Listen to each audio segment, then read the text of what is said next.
ഒരു വെബ്സൈറ്റ് ഉണ്ടാക്കുകയാണെങ്കിൽ, കാരണം ഇന്ന് നമുക്ക് ന്യൂസ് പേപ്പർ എന്ന മാധ്യമം വിട്ടിട്ട് എല്ലാവരും ഏതൊരു പരസ്യം ചെയ്യുകയാണെങ്കിലും അതിനായിട്ട് ഉപയോഗിക്കുന്നത് വെബ്സൈറ്റുകളാണ്. കാരണം മൊബൈലിലും അതുപോലെ തന്നെ കമ്പ്യൂട്ടറിലും എല്ലാം ഇന്ന് ഓൺലൈൻ മേഖല അതുപോലെ കുതിച്ച് കയറുകയാണ്.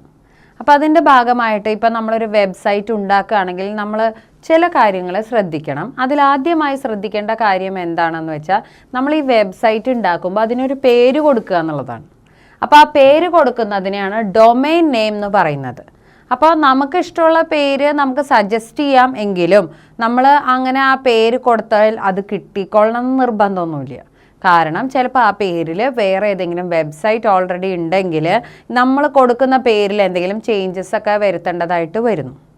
ഇനി എങ്ങനെയാണ് ഒരു വെബ്സൈറ്റ് ആയിട്ട് അത് മാറുന്നത്? അതിനായിട്ട് പിന്നെ വേണ്ടത് വെബ്സൈറ്റ് ഹോസ്റ്റിംഗ് ആണ്. എന്താണ് വെബ്സൈറ്റ് ഹോസ്റ്റിംഗ്? അതായത് നമ്മൾ എത്ര വെബ് പേജസ് ആണ് ഉദ്ദേശിക്കുന്നത്, ഏത് രീതിയിലായിരിക്കണം നമ്മുടെ വെബ്സൈറ്റ് ഉണ്ടാക്കേണ്ടത്, അതിലെന്തൊക്കെ വേണം എന്നെല്ലാം തീരുമാനിച്ച ശേഷം നമ്മളത് ഫുള്ളായിട്ട് സെറ്റ് ചെയ്ത ശേഷം വെബ്സൈറ്റ് ഹോസ്റ്റിംഗ് ചെയ്യുന്ന ആ വകുപ്പിന് അല്ലെങ്കിൽ ആ ഹോസ്റ്റിംഗ് ചെയ്യുന്ന ആളെ കണ്ടുപിടിച്ച് അവർക്ക് നമ്മളിത് കൈമാറി കഴിയുമ്പോൾ അതിൻ്റെ മെമ്മറി സ്പേസ് എത്രയാണ് വരുന്നത് അതനുസരിച്ച് നമ്മളതിന് ഒരു പേയ്മെൻറ്റ് കൊടുക്കണം. അത് കഴിയുമ്പോഴാണ് ആ വെബ്സൈറ്റ് ഹോസ്റ്റിങ്ങിനായിട്ട് തയ്യാറാകുന്നത്. ഇനി അതുപോലെ തന്നെ അതിൻ്റെ അകത്ത് ആവശ്യമായിട്ടുള്ള വെബ്സൈറ്റ് ഡിസൈനിങ് ടൂൾസും അതുപോലെ വെബ്സൈറ്റ് ഡിസൈനിങ്ങിന് ആവശ്യമായിട്ടുള്ള ലാംഗ്വേജസ്, ജാവാസ്ക്രിപ്റ്റ്, വിബി സ്ക്രിപ്റ്റ് എന്നുപോലുള്ള സ്ക്രിപ്റ്റിംഗ് ലാംഗ്വേജസ് ഒക്കെ യൂസ് ചെയ്യാം. കാരണം നമുക്ക് എത്രത്തോളം ആ വെബ്സൈറ്റിനെ ഭംഗിയാക്കാമോ അത്രത്തോളം ഭംഗിയാക്കി കഴിഞ്ഞാൽ കൂടുതൽ ആൾക്കാർ ആ വെബ്സൈറ്റ് വിസിറ്റ് ചെയ്യാൻ സാധ്യതയുണ്ട്.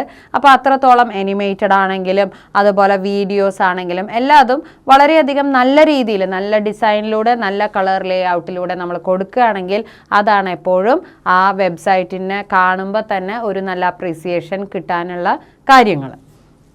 ഇനി വെബ് ഡിസൈൻ ചെയ്യുമ്പോൾ നമ്മൾ ശ്രദ്ധിക്കേണ്ട കാര്യം, നമുക്ക് രണ്ട് തരത്തിലുള്ള വെബ് ഡിസൈനിങ് ആണ് വരുന്നത്. ഒന്ന് റെസ്പോൺസീവ് വെബ് ഡിസൈനും ഒന്ന് adaptive web design. Responsive web design എന്ന് പറഞ്ഞു കഴിഞ്ഞാൽ ഇന്ന് നമുക്ക് എല്ലാവർക്കും അറിയാം, ഏതൊരു വെബ്സൈറ്റും നമുക്ക് ഒന്നുകിൽ മൊബൈലിൽ ഓപ്പൺ ചെയ്യാം അല്ലെങ്കിൽ കമ്പ്യൂട്ടറിൽ ഓപ്പൺ ചെയ്യാം. മൊബൈലിൽ ഓപ്പൺ ചെയ്യുമ്പോൾ സ്ക്രീൻ ചെറുതായിട്ട് ആ മൊബൈലിൻ്റെ സ്ക്രീൻ സൈസിനനുസരിച്ചാണ് ഉണ്ടാകുന്നത്. എന്നാൽ കമ്പ്യൂട്ടറിലൂടെ ഓപ്പൺ ചെയ്യുകയാണെങ്കിൽ കമ്പ്യൂട്ടറിൻ്റെ സ്ക്രീൻ സൈസ് അനുസരിച്ച് അത് അവിടെ അഡ്ജസ്റ്റ് ആവുന്നുണ്ട്. അപ്പോൾ അങ്ങനെ depending on the screen size it is getting adjusted. അപ്പോൾ അതിനെ നമ്മൾ പറയുന്ന പേരാണ് റെസ്പോൺസീവ് വെബ് ഡിസൈൻ എന്നുള്ളത്.